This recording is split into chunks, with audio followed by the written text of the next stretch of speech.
নমস্কার, শুরু করছি মাধ্যম পডকাস্ট। দেখুন, রাজনৈতিক ব্যক্তিত্বরা চর্চার প্রসঙ্গে বা চর্চার শিরোনামে তর্কে বিতর্কে থাকবেন, সেটাই স্বাভাবিক। কিন্তু তা বলে দেশের প্রধান মানে রাষ্ট্রপতি তাকে বেচারি বলে দাগিয়ে দেওয়া যায়? দেশের রাষ্ট্রপতি বেচারি কেন? কারণ তিনি এক কথা বারবার বলছিলেন। কিন্তু তা বলে নিজের দেশের রাষ্ট্রপতিকে বেচারি বলে সম্বোধন করা যায়? তা বয়সটা কার হচ্ছে ম্যাডাম গান্ধী? হিতাহিত জ্ঞান কি লোপ পেয়েছে? ওদিকে আরেকজন মায়ের সুরে সুর মিলিয়েছেন। সত্যি নিজস্ব বুদ্ধিটা খাটানোর অভ্যেসটা এখনও তৈরি হলো না। ভাবতে অবাক লাগে, ইনি নাকি আবার প্রধানমন্ত্রীর কুর্সি দখলের লড়াইতে প্রধান মুখ হবেন বলে কেঁদেছিলেন। দুর্ভাগ্যজনক। Boring. No comment. No, the poor lady, the president was getting very tired by the end. Repeating the same thing again No, and she again. could hardly speak, poor thing. Boring. No comment. No, the poor lady, the president was getting very tired by the end. Repeating the same thing again No, and she again. could hardly speak, poor thing. শুরু হয়েছে budget অধিবেশন। সংসদের budget অধিবেশনের প্রথম দিনে রাষ্ট্রপতি দ্রৌপদী মুর্মুর ভাষণের প্রতিক্রিয়া দিতে গিয়ে বিতর্কিত মন্তব্য করলেন সোনিয়া গান্ধী। তিনি বলেন, পুয়ার লেডি।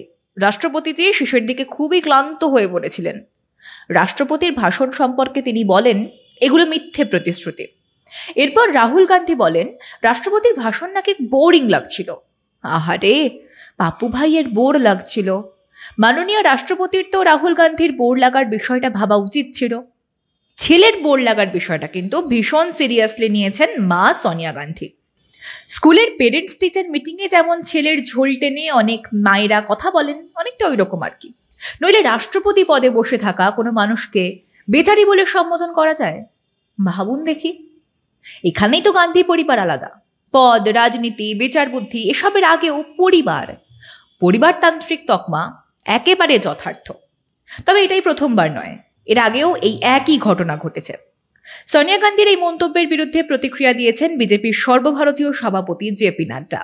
রাষ্ট্রপতির প্রসঙ্গে এমন মন্তব্যকে অপমানজনক বলে দাগাচ্ছে বদ্ধ শিবির। শুধু তাই নয়, দেশের প্রধান রাষ্ট্রপতিকে অপমান করার অভিযোগে ইতিমধ্যেই কংগ্রেসকে কাঠগড়ায় টেনে এনেছে তারা।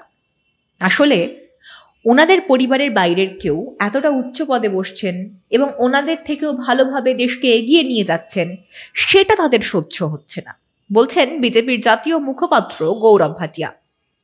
রাষ্ট্রপতি সম্বন্ধে এই ধরনের মন্তব্য যে কুরুচিকর তা সাফ জানিয়ে দেওয়া হয়েছে রাষ্ট্রপতি ভবনের তরফে।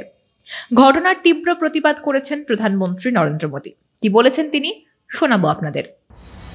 उन्होंने बेहतरीन तरीके से आज संसद को प्रेरित किया, भाषण दिया, लेकिन कांग्रेस का शाही परिवार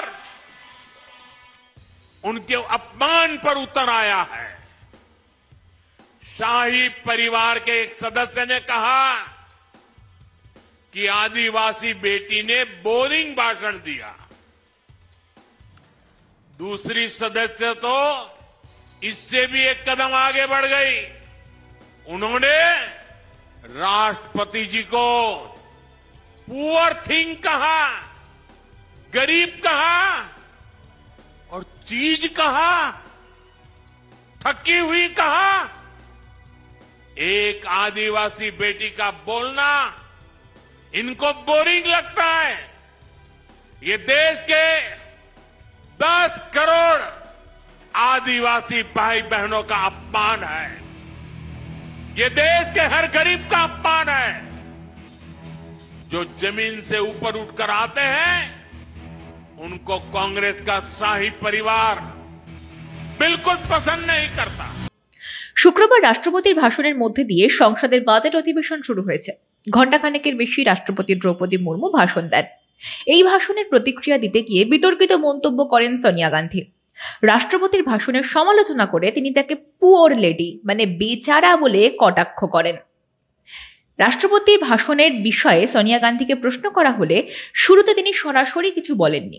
তবে সোনিয়া এবং রাহুল গান্ধীকে নিজেদের মধ্যে আলোচনা করতে দেখা যায়। এরপর রাষ্ট্রপতির ভাষণ সম্পর্কে তিনি বলেন, এগুলো মিথ্যে প্রতিশ্রুতি।